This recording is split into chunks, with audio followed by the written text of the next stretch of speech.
have Managing Editor, ITV, Yanick Phonic. He joins me live from South Africa to discuss the situation. All right, so for this development in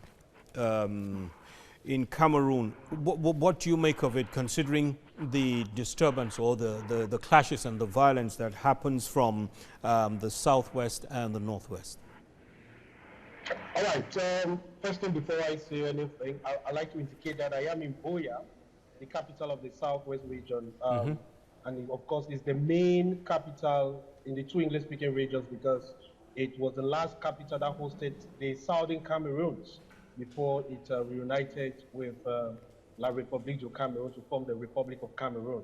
Now, talking about the elections, it went well in the two English-speaking regions, though there were skirmishes here and there. Insecurity, security concerns was the main bone of contention because all the polling stations in the two English-speaking regions were fused into polling centers. Now, over 2,000 polling stations were fused to over 700 or less polling centers, making it very disturbing for voters to even find where they will vote. That was not only the concern. Many had worries where they were going to vote, given that circulation was perturbed, mobility was really restricted, both administratively and by the separatists who are claiming secession and were claiming clear governance over this part of the country. So it was really difficult. So the voters' turnout was really low. But that was not only the main concern. The other concern was that there were a few skirmishes in the polling stations that I visited last Sunday. Yeah. The opposition parties claim stopped ballots were found from different members of the ruling party, and they say they were going to take it very seriously, even at the highest court in the country. So that is how things went out on Sunday. So it's not looking like a fair deal. How would you classify that? I mean, is it a fair deal? Would you say it will be a free and fair election, you know, considering all of these challenges they're facing?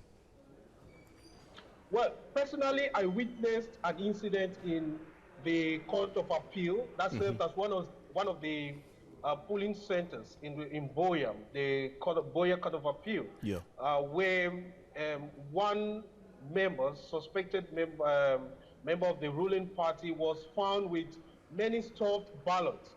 And when the ballot was taken away from him and torn, during the counting, it was realized that the number of voters in the register were far lower than the number of those who actually voted.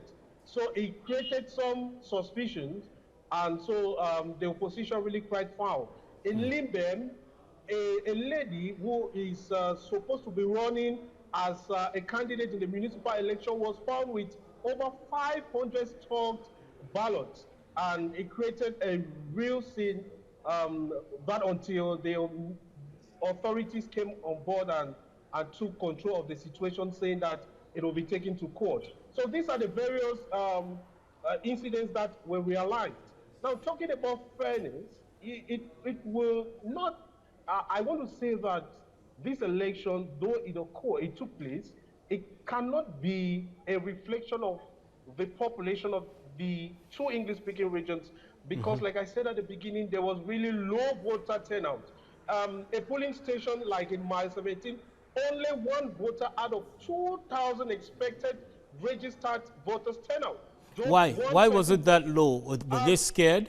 I explained to you that the concerns are two or three. The first thing is the security concerns. Separatists earlier had been spreading gunshots across the city, indicating that anybody who steps out, they will be marked and then will be dealt with later on.